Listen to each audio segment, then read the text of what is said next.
जय हिंद। संविधान। आज हम बात करते हैं जो उत्तर प्रदेश में जो घटनाक्रम चल रहा, जो गन्ना सोसाइटियों के चुनाव हो रहे हैं, क्या किस तरह की धांधली हो रही, ये सबको जानकारी है। क्या पर्चे जिस तरह से कैंसिल करे जा रहे हैं, और ये तो वो चुनाव है जिसमें सीधा डायरेक्ट किसान चुनाव लड़ता है। अगर उसमें भी पॉलिटिक्स और सरकारें हावी होंगी तो आने वाले टाइम पे क्या होगा? क्या देश में, प्रदेश में लोकतंत्र है? क्या चुनाव आयोग बिल्कुल आंख नीचे बैठ रहा है? क्या उनकी नजरों के सामने सारे घटनाक्रम हो रहे हैं? जिन जिनके भी पर्चे कैंसिल हुए, सरकारों से स्पष्टीकरण लो। अगर आज आप आंदोलन नहीं करोगे, अपने पर्चे के लिए आंदोलन नहीं करोगे, कल आपकी जमीनें दूसरे के नाम चढ़ेगी, क्या आप चुप रहोगे? ये आंदोलनों की शुरुआत है। क्या इसी को तानाशाही नहीं कहते? क्या ये लोकतंत्र है? मुरादाबाद, बिजनौर, अमरोहा, बुलंदशहर, लखीमपुर खीरी, सब जगह अगर जहां का भी आप रिकॉर्ड उठाकर देखोगे, जो बीजेपी के लोग हैं, उनसे समर्थित लोग हैं, सिर्फ उनके पर्चे रोके गए हैं और सब पर्चे कैंसिल कर दिए। 100 पर्चे कैंसिल कर कुछ हो रहे हैं। ये अत्याचार है, इसके खिलाफ लड़ाई लड़नी पड़ेगी। जो भी किसान संगठन इसमें साथ नहीं देगा, उसको यह मान लो कि वो सरकार का ऐलान संगठन है।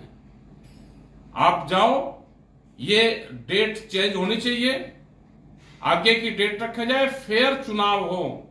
ये पॉलिटिक्स का चुनाव नहीं है, ये बड़ी पार्टियों का चुनाव नहीं है, ये किसान का चुनाव है। इसको किसान का चुनाव रहने दो। हम सब लोग के साथ में, जिसके पर्चे कैंसिल हुए, हम उसके साथ में हैं। आप लड़ाई लड़ो, हम आपके साथ आएंगे। अभी हम 2-2:30 बजे तक मेरठ पहुंचेंगे, वहां पे आंदोलन चला हुआ है, हम उसमें भी पहुंचेंगे। धन्यवाद। जय हिंद। जय हिंद संविधान। सभी को नमस्कार।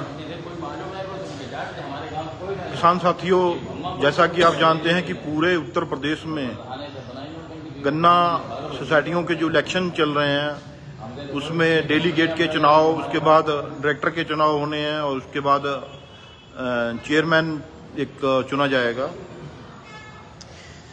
लखीमपुर खीरी में कल से जो मोहम्मदी में धरना चल रहा है, वहाँ भी काफ़ी डेलीगेटों के जो किसान हैं, और गोला में भी और भी कई जगहों पे जो खबर मिली है कि पर्चे ज़्यादातर निरस्त किए गए हैं।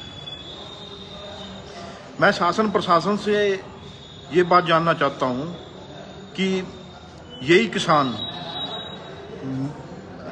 गन्ना समितियों के द्वारा गन्ना सप्लाई मिल में करते हैं,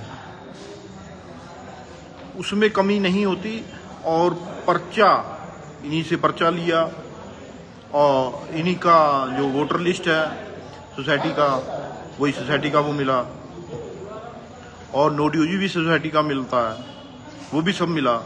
उसके पश्चात भी पर्चे गोला में 28, मोहम्मदी में कितने 78, मोहम्मदी में 78 पर्चे कैंसिल किए गए। क्या ये सत्ता पक्ष के दबाव में हो रहा है? अगर पहले 9-10 साल चुनाव नहीं हुआ तो क्या कोई कमी हो गई? अगर किसान का बेटा चाहता है कि वो इलेक्शन लड़े, चाहे सोसाइटी का हो, चाहे प्रधानी का हो, चाहे कोई हो, तो उसको आज़ादी होनी चाहिए कि वो अपना निष्पक्ष चुनाव लड़े और जीते भी। अगर चुनाव नहीं कराना तो आप जिस प्रकार सत्ता अपना दबाव बना के जिताती है तो जिता लें। फिर ये ढकोसला, ड्रामेबाजी, ये पर्चा बढ़ रहा है, पर्चा निरस्त हो रहा है, ये हो रहा है, वो हो रहा है, ये क्यों की जा रही है? और मेरी माननीय मुख्यमंत्री जी से अपील है कि इसको चुनाव को, ये छोटे छोटे चुनाव है, इसको निष्पक्ष चुनाव होना चाहिए। इसमें कोई भी सत्ता पक्ष का दबाव ना हो और आम किसान अगर लड़ना चाहता है तो वो लड़े। और किसान ये तो है नहीं कि बहुत बड़ा इलेक्शन है, डेलीगेट है, गांव का मेंबरी जिस हिसाब से मेंबरी होती है उस हिसाब से 10, 20, 50, 100 लोगों का वो रहता है और इसमें आधे से ज्यादा निर्विरोध हो जाते हैं और जो बचते हैं कोई 2-4 लोग गांव से जो खड़े होते हैं तो वो चुनाव हो जाता है। उसका निष्पक्ष चुनाव होना चाहिए और इसमें कोई भी सत्ता पक्ष का कोई भी दबाव नहीं होना चाहिए। शासन और निर्वाचन आयोग को इसमें चुनाव में कोई भी धांधली नहीं करने देनी चाहिए। और इसी प्रकार हम लोग आज गोला में लगभग 12 बजे से लगभग 1.5 घंटा हो गया। ये सचिव साहब के कमरे के बाहर सचिव साहब के कमरे को ताला लगा हुआ है और हम लोग धरने पे बैठ चुके हैं। तो यहाँ हमारी सिर्फ मांग यही है कि जो भी पर्चे आपने कैंसिल करे हैं उसका आप रीजन बताइए, क्या रीजन रहा, उसमें आप रीजन बताइए हमको कि किस रीजन की वजह से आपने वो पर्चे खारिज किए हैं। कई लोगों के बिल्कुल ही जो उसका क्या कहते हैं उसको प्रस्तावक जो चुनाव लड़ने वाला उसका नाम नहीं आया, उसके प्रस्तावक का नाम घोषित कर दिया उसमें। अब वो प्रशासन कह रहा है कि इसको हम संशोधन कर देंगे, वो बात हुई है।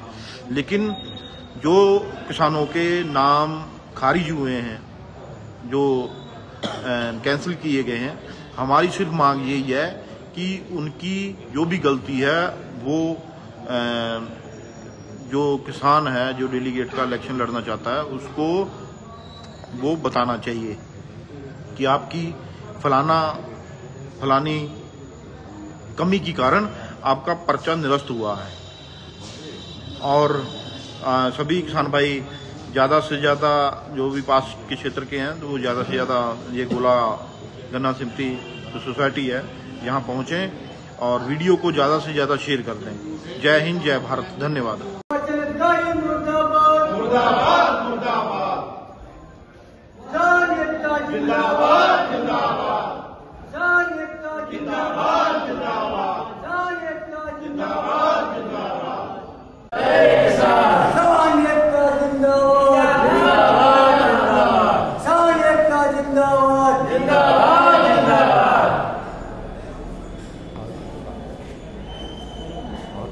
समस्या बता। निर्वाचन अधिकारियों द्वारा मेरे जो पर्चे जो इलेक्शन चल रहा है जिसकी जांच की गई, पर्चे का दाखिल यहाँ जो लिस्ट लगाई गई है उसमें से हम लोगों ने जो पेपर लगाया उसमें किसी न किसी प्रकार की कमियां दिखाकर हम लोगों के पर्चे इनवैलिड कर दिए गए। श्रीमान जी से निर्वाचन अधिकारी से अनुरोध है कि वो आए, कम से कम धरने पर आके वो बताएं आपके पर्चे में कमी क्या रही। सेम हम लोगों के 10 पेपर जमा थे, 5 पेपर वैध मान लिए गए हैं, 5 पेपर इनवैलिड कर दिए गए। श्रीमान जी एक भाई साहब आए हैं जो इन्होंने एक फॉर्म भरा था, किस नाम से था आपका? धर्मपाल वर्मा के नाम से भरा था। प्रस्तावक में सत्यदेव वर्मा थे। प्रस्तावक में सत्यदेव वर्मा और जब से प्रत्याशी धर्मपाल वर्मा थे। प्रस्तावक को आवेदक बना दिया गया और आवेदक को प्रस्तावक कर दिया गया। श्रीमान जी मैं ये चाहता हूँ कि किस एजेंसी के द्वारा जांच हुई, अगर आयोग ने जांच कराई है तो निष्पक्ष जांच होनी चाहिए। सारे पेपर या डॉक्यूमेंट जो भी करने हम बताई जाए और दिखाई जाए। धन्यवाद। निर्वाचन अधिकारी निर्वाचन अधिकारी निर्वाचन अधिकारी लाचार प्रशासन प्रशासन प्रशासन निर्वाचन अधिकारी निर्वाचन अधिकारी निर्वाचन अधिकारी